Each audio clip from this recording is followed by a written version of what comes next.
Elysian family, and welcome back to Elysian the Great. Trusting you're doing fine, and let's dive into the topic of the day, which is doing the right thing. I don't know if it's me or if it's everybody, but doing the right thing is the most difficult thing at times. Actually, 90% of the time, doing the right thing is the most difficult thing ever. So you're supposed to eat healthy, like you're supposed to have the apples in the place of the chocolates, but the chocolates taste better, and you're feeling like, oh, I should have the chocolates. You're supposed to follow your workout regime because you've watched very many YouTube videos, and they say that Chloe Ting workout challenges actually do work. So you're on a challenge, and you're like, I'm going to do this for the next 14 days, for the next 28 days, and you're focused. You seem focused, huh?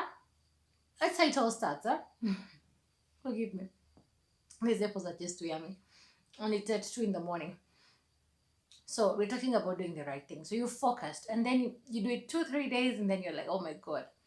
You know, the worst thing about working out is when you work out, the burn, the pain, the exhaustion. Usually feel like by the time I'm done with this workout, I clearly have the six pack. I have the abs. I have the perfect body. I've lost like 20 pounds. So what you usually do is when you do your workout, once you're done, the most natural thing is that you feel like you just want to go to your mirror and just check like, how much have I lost? Unfortunately, the human body doesn't work like that. Like the human body and how it works is a miracle to me because I don't know. You go to the mirror and check today, and you're like, it looks just the same. Tomorrow it just looks the same. In a week, you check just the same. Some 2 weeks, you're like, oh, by the way, there's some change. I can see some change. But it takes a lot of commitment, a lot of discipline, and a lot of consistency. Main thing, consistency. So I was watching Chloe Ting, and she was talking about she made the challenge. She makes a workout challenge, and then she challenges people to actually try it out and make a video and share your results. So people are sharing their different results on how the workouts were working for them. But then there was a particular girl who did the workout for abs challenge for like 2 weeks, and to her there was no change because you take a before and after picture, and to her there was no change, and she was like, I don't know if I didn't do the right thing, but she was like, okay, I can't see any physical change, but I do feel stronger, and I'm proud of myself because I actually did I like participated in the whole challenge. And I was like, if it was me, I would never do those challenges, that exercise again. I'm done. That's it. I can't even imagine doing it again. But in life, doing the right thing is the most difficult thing.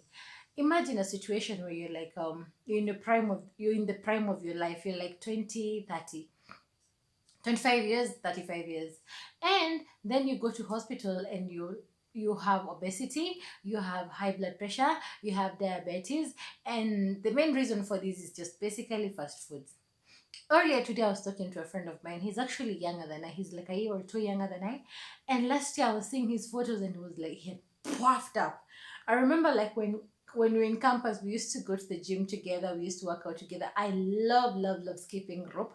I can testify, like personally, I've lost 35 kgs, and most of these weight I've lost mainly just because of skipping rope. So I know for me and for very many people, skipping rope can actually help you lose weight. It looks just basic, but it's a whole body exercise. So I skip rope. I started like skipping 100 skips. I started at 50. So today you skip 50, tomorrow you make it 70, then you make it 80, you make it 100, then 150, 200. Eventually you get to 1,000, 2,000, slowly by slowly, but it's just consistency. You just make it sound like Islam. Islam is said to be a way of life, and workout is also a lifestyle. It's not that you're going to lose the weight, and once the weight is gone, you're done. It's something you're going to be doing for the rest of your life. Personally, I'd want to live up to 120 years. So you can only imagine, I'm barely 30. You can imagine how many years I have to work out. I have very many years. So there's no rush. Take your time. Point is consistency. Every single day you can say, I worked out, I ate clean, I slept early, I had my last meal early in the evening, like at around 6, 7, so enough digestion. I did not snack. I chose an apple over chocolate, which is very hard for me. I love my chocolate. I don't take sugar, so my source of sugar is mainly fruits and chocolate. It's like I actually I take sugar and honey. But what I'm saying is, so you've gone to hospital, you've tested for all these things, diabetes, obesity, high blood pressure, and you're just 20 or you're just 30. And it's not like hereditary. It's not that someone else in your family has this. It's basic, like you've just been junking a lot. You've been taking a lot of junk food. You've not been exercising. You've been sitting a lot. You've just been, let's just say, you've just been lazy with yourself. So what you do is, it's a time where you get, there's a point, there's a point in time where you're given the chocolate and you're given the apple, and just definitely because of common sense and looking at the situation you're in, you will choose the apple in as much as you might not like it, but you argue it out like, I need to be healthy, so I'll choose the apple just because I need to be healthy. But then you find somebody, I'm saying, with the talk of the day, is doing the right thing is the most difficult thing. Find somebody who still pick the chocolates. You're under medication for high blood pressure at the age of 30, and instead of changing your diet, you're still upping the cakes, upping the cookies, upping the chips, upping the pizza. All the dates where people deliver. Yani hata you're almost being given discount ya pizza because when you're in a customer kila siku. I don't get it. I just don't get it. So where all this is coming from, social media, social media. So I was on Instagram and I was seeing a friend of mine. He's been trying to lose weight, but I'm wondering, is he trying to lose weight like by saying I'm losing weight? Can you lose tongue weight? Because I think he has lost a lot of tongue weight because he keeps saying it a lot. But the guy will always post chocolates, he will post ice creams, he will post cakes. He'll actually post like really delicious cakes, and you're like, oh my god, these things look so yummy. But then when you think, you're like, the guy who's posting these things, yes, of course, if you're posting something, you must be passionate or you must like it to some extent. Do you really genuinely want to tell me that he wishes he could have this cake, these ice creams, and all this, yet he has an issue with his weight, and he's been saying, I'm trying to lose weight? So is he losing weight with the chocolates and the cakes and everything? That was the first thing. The second second thing I was looking at was Wema Sepetu. So Wema Sepetu, we all know, in the last year she's lost a lot of weight, and I was just like, okay, now we actually used to seeing Wema Sepetu being slim, and I was like, gosh, I was just like, does she actually even have the old photos where she was like all puffed up? So I was like, let me just scroll. And you scroll and you're like, oh my goodness, she actually has those photos. And she actually confessed, she said how she took some pills in like 8 months, and that's what helped her lose the weight. But I'm also thinking, even though she was taking some pills, it also takes some commitment. Like she knows if she takes the pills, she'll lose the weight. But losing weight is not always the hassle. The hassle mainly is maintaining the fact that you've lost the weight. Now you've lost the weight, not gaining it back is the hassle.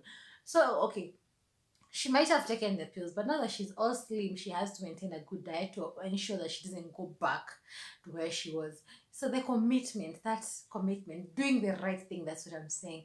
Doing the right thing in terms of your diet, in terms of your work, in terms of your exercise, in terms of your lifestyle, in terms of your being a parent, even in terms of being a child, you have to do the right thing as a child to make sure that you have a bright future and all that. Because these videos, they're not just for mamas and babas and the youth and okay, ladies and guys, even for kids. Hey kids, doing your homework, going to school on time, being respectful, all these things mold somebody. They mold your personality, they mold your character, and that is what you need to get by in life.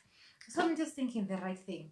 There are times, okay, I love making my videos genuinely, but then there are just times I make most of my videos at night because that's when my son is sleeping, and when he's sleeping, that's when I can just sit and focus and do a video, edit it nicely. I make a schedule, like I can do a couple of videos and then I'll be posting them slowly over the days. But I'm thinking, so I've gone to bed with my son, I've put him to bed. Maybe I'm just watching something in my bed and I'm like, It's so warm, it's so cozy. I'd rather just scroll on Facebook, on Instagram. I'd rather just see what people are doing. But the question comes to my mind is the only thing that actually most of the time pushes me is the fact that I'm watching most of people. I'm looking at Kim Kardashian. I'm looking at Beyonce. I'm looking at Jennifer Lopez. I'm looking at even Wema Sepetu. I'm looking even Janasha Donna. I'm looking at all these people, and them they've actually made it. Okay, maybe they still see like wherever they are, they can still do more. But at least even having their photos there, they know these photos of mine, they're actually making money for me. And here I am. I am yet to actually make a name for myself, and I'm just there scrolling and just enjoying my Masipito's photos. Like, oh my gosh, this dress is nice. Oh my gosh, this wig is nice. Oh my gosh, she looks so pretty. Oh my gosh, Masipito actually kind of looks like Kim Kardashian. Oh my gosh, Masipito's role model is Kim Kardashian. Oh, Masipito can sing. Oh, Masipito. Oh, she actually looks nice in short clothes and long dresses. Oh, okay. Calm your horses, Kangi. Oh, of course, that will happen. It always happens to us. Oh, I'm actually on Instagram. I'm just scrolling like handbags and shoes, and I'm like, oh my god, this pair of handbags, this pair of shoes is nice. Oh my god, this dress is nice. Oh my gosh, this is nice. This is nice. This is nice.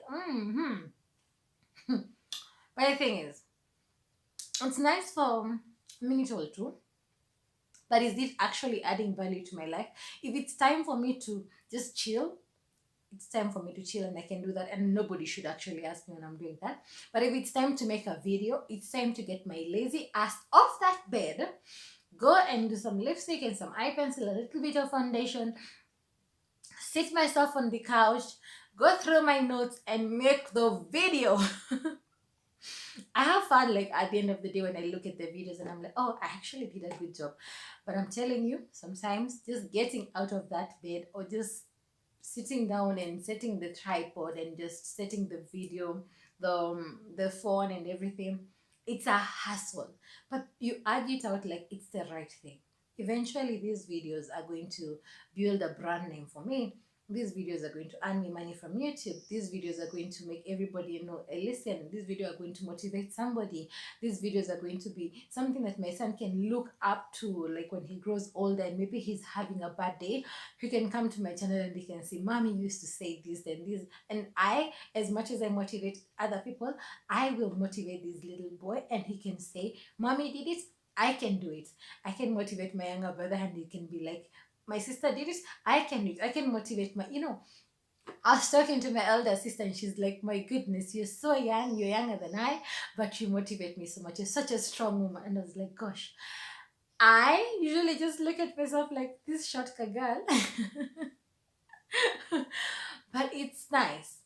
But at the end of the day, it's a hassle because I have to work hard, I have to work smart, I have to focus, I have to read, I have to practice my notes, I have to do these videos like 3-4 times before I actually decide that this is good enough to actually go out and this is not good enough. I have to cancel that and do it again. It is a hassle, but it's not impossible. So, the apple. This is my best friend. My new best friend. Actually, funny enough, when you get used to eating healthy things, they actually taste really nice. Actually, just really nice. So today the question is, are you willing to trade in are you willing to trade in the easy thing for the right thing? Because at the end of the day, the easy thing will give you momentum gratification, but the right thing will build you, your character, build your name, build you as an individual, and it will bring you to success. Billionaires Club, that's what we're talking about, the Billionaires Club. And we won't get there by just taking the easy road. It's going to be a result of taking the hard road, which is the right road. And we can do it. We can do it. Elysian gang, Elysian family. This is Elysian. Do the right thing. And till next time, adios amigo.